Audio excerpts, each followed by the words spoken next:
All right, TikTok. Deadline is Sunday.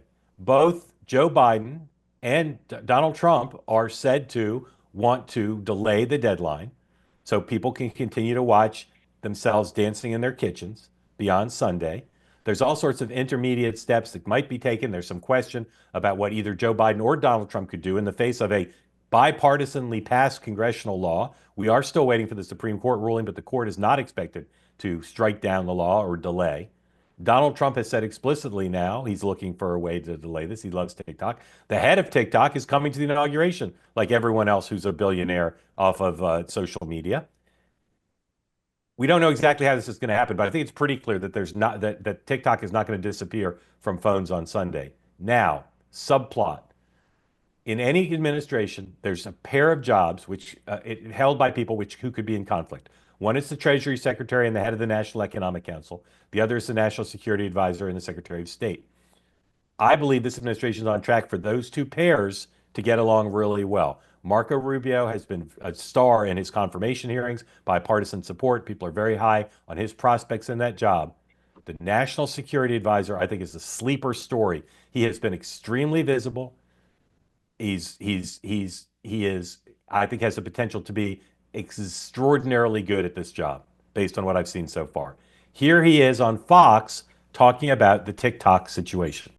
If the Supreme Court comes out with a ruling, in favor of the law, President Trump's been very clear. Number one, TikTok's a great platform that many Americans use and was great for his campaign and getting his message out. But number two, he's going to protect their data. There's people out there who don't want the U.S. government seeing all their data and passwords. We certainly don't want the Chinese government seeing all their data and passwords. He's a deal maker. I don't want to get ahead of our executive orders, but we're going to create the space to put that deal in place. All right, here's my second pro tip of the day. Make sure your password on your TikTok account is a unique password. Don't use it on anything else. But the threat of China and TikTok is not just about passwords, right? It's also about spying, it's about propaganda, et cetera. So I think he's understating the case. However, sidebar before we start to talk about the fate of TikTok, Dan, do you agree with me that Mr. Waltz has the potential to be a very effective figure for the country and the world? Yeah, absolutely. No, I think to your point, he seems to be able to pretty deftly navigate the different elements of the Trump world. And, Rubio's been a huge China hawk. And so I think, it'd be hard to see Rubio coming out and saying some of the same stuff. So I'll be curious to see. Sean, are you a longstanding Waltz fan? Yes, absolutely. For a million reasons. His background, Mike is a special forces guy. If you really want to understand him, by the way, read his book. Just as a side note, there's two books that I really think as a military guy and just as a leader. Dan Crenshaw's book as a Navy SEAL and Mike's as a special forces guy. Can I borrow your copy? Yeah, absolutely. But it gives you some real insight into his thinking. He's a brilliant tactician. And he understands how to bring people together. The sort of the ethos of the special forces, and I hate giving the Army any credit, is just they is exemplified in how Mike Waltz does his job. He really knows how to bring people together. He really knows how to build bridges. He can speak MAGA. I agree with you wholeheartedly. I think Mike Waltz will be the sought after star. And it's not just Secretary of State. He will have a massive hand in DoD policy.